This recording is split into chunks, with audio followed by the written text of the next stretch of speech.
Magandang araw mga kaibigan. Bigyan natin ng reaction, opinion ngayon itong post ni Congressman Paulo Duterte. Response niya ito sa akusasyon ni Jose Claire Castro na inutil daw ang administrasyon ni Pangulong Duterte sa pagdepensa sa West Philippine Sea.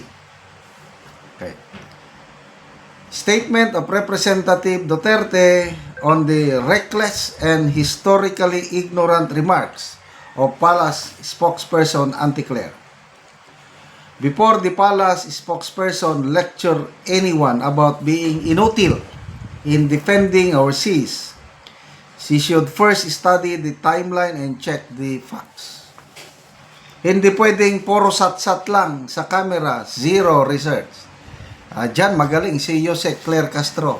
Salita lang ng salita, hindi niya iniisip ang kanyang sinasabi basta madepensahan niya ang kanyang amo at masira niya ang mga Duterte. Yan ang tatak Claire Castro.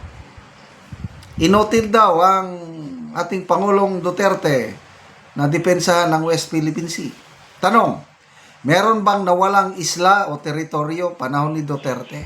Wala naman Nakipagkaibigan lang. Nang dahil sa nakipagkaibigan ka sa China, hindi mo na nadepensahan ang West Philippine Sea? I don't think so. Ito, number one proof. Under the Duterte administration, the armed forces of the Philippines reached a record level of modernization which it had not reached in decades. Radars, missile systems, attack helicopters, naval assets, and better equipped soldiers that did not fall from the sky. That took political will and budget prioritization. Panahon, to be fair, panahon pa ng Pinoy administration, sinimulan na ng AFP modernization. Naging mas malakas pa panahon ng Duterte. Ako, kitang-kita ko yung kaibahan. Talagang every year may sariling budget ang AFP modernization panahon ni Tatay Digong. How about ngayon? Malala ninyo nung oral arguments ng PhilHealth, mismo na ang Supreme Court Justice Amy Javier Lazaro Javier, gano'n. Siya nag-point out. Pinakita niya yung budget. I think from 2019,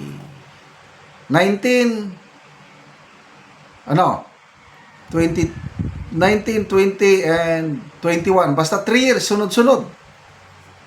A total of more than 69 billion pesos ang naibudget para sa AFP modernization panahon ng ating Tatay Digong. Ito, panahon ng Marcos. Napag-alaman natin, 2023, zero.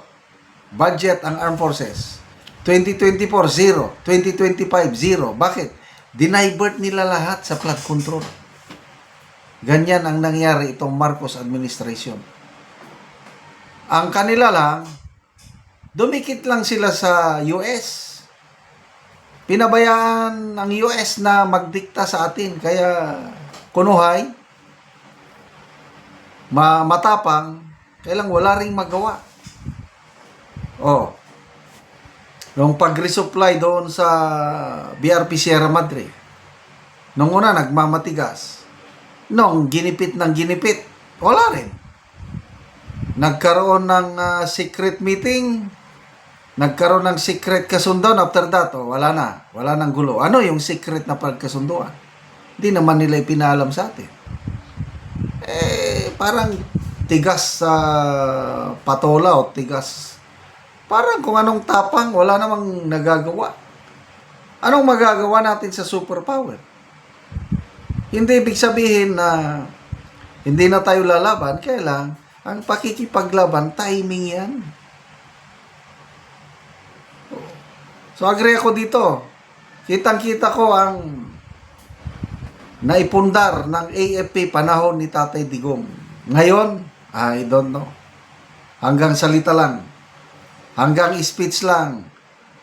We will make the Armed Forces of the Philippines a world-class force that is a source of national pride and national security.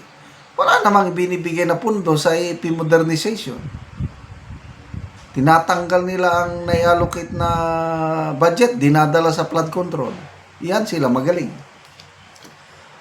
Okay, if that is what she calls inutil, then she just called our modernized AFP useless.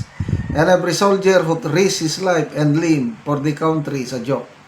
That is an insult to the uniform she claims to speak for. President Rodrigo Duterte protected Filipino lives above all. Agree. He did not gamble our people for the sake of impressing foreign handlers or smiling for Washington photo ops. He refused to be a pawn of the CIA. He refused to drag Filipinos into a war we cannot afford. Agree. O, ito ngayon, sa ASEAN, lahat ng mga ASEAN leaders nagsasalita, they want to cooperate with China. Pilipinas lang ang inaaway niya ang China. Kala mo kung sinong matapang. Bakit? Forever ba na susuportahan ka ng mga US? No way. I am not anti-US. Kailang history will tell you na second o third priority tayo pag ang uunahin ng US yung kanyang interest. Noong World War II, pinabayaan tayo. Kawawa ang ating mga forefathers lumaban sa Bataan, Corregidor. Dahil ang inuna ng US, Europe,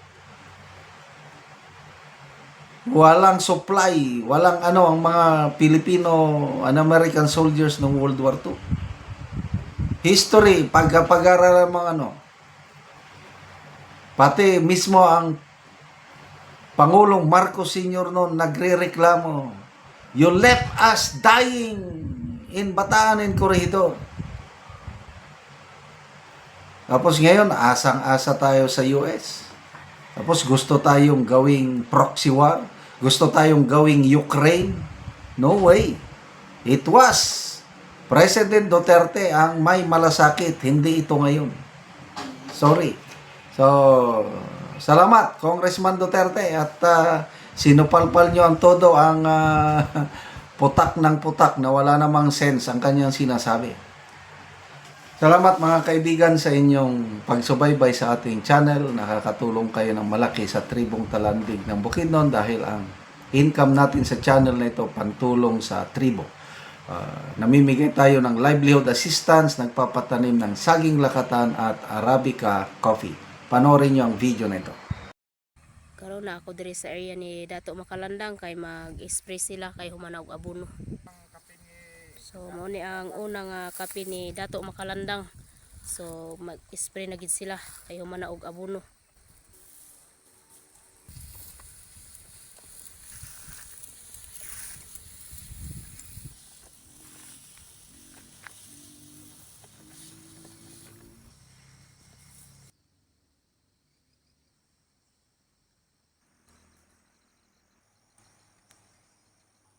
So nanagi siya yung mga sanga ng kape.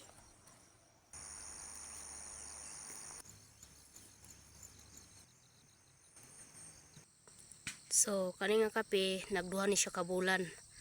So mo ina niya ang yang kuan nga nanay mga sanga.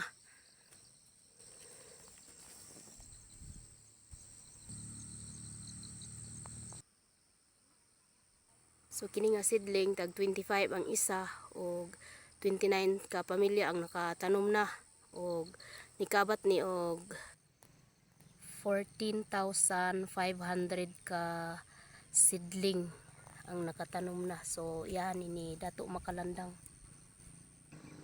So nindot gid kaayo kay daghan na kayo yang sanga. Oh. So duha pa ni siya kabulan ng kape.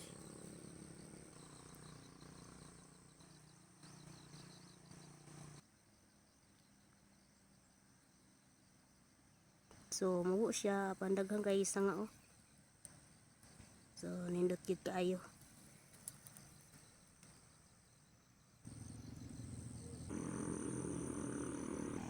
So salamat kay sa Ginoo nga nakaatiman mi aning kape kay nindot yun ay kaayo kung makatiman tag kape kay natay ka suporta sa mga anak pohon. So yan ni Dato Makalandang ang among giatiman. So salamat kay sa Ginoo og sa nagatanaw sa video.